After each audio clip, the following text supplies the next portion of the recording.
Mark Rosenman, Sports Talk, New York. Morning, Coach. When you watch this camp as an outsider, you can't help but notice how organized, detailed, and there's not a second wasted, whether it be scrimmages or drills.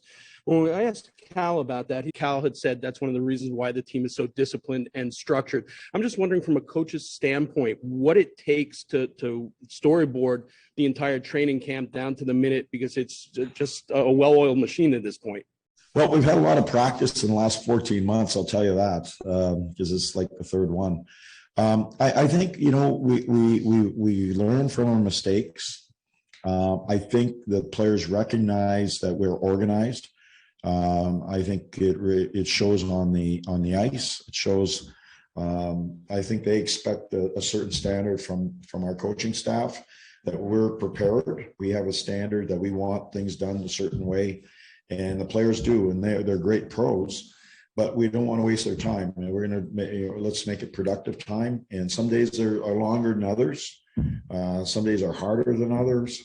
But there's sort of a plan. Like I will tell you, I go into a lot of the meetings that we have to start today, and I say, here's the plan for the next 3 days, and I try to lay it out for them so that they know what's happening and why we're doing it.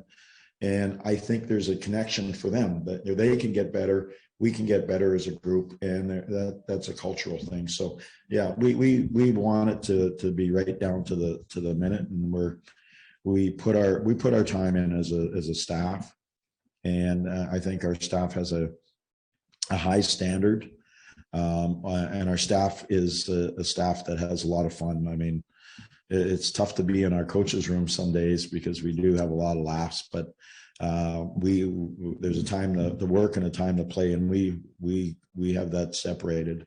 And the players understand that there's a way we do things, and I think they like everything to be organized to the minute and well thought out. And I rely on some decisions where I will bring my leaders in and say, this is what I'm thinking, what would work best for you guys as players sometimes, and what would work best for us. Sometimes I'll say, I need you guys a little more from you here, so that we can get this done in this time. And the players understand, as long as they're informed, they get it. And then I try to give back when they need their time. So it's a give and take, but it's a partnership. I think coaching today is, as much as we have, we try to make players accountable.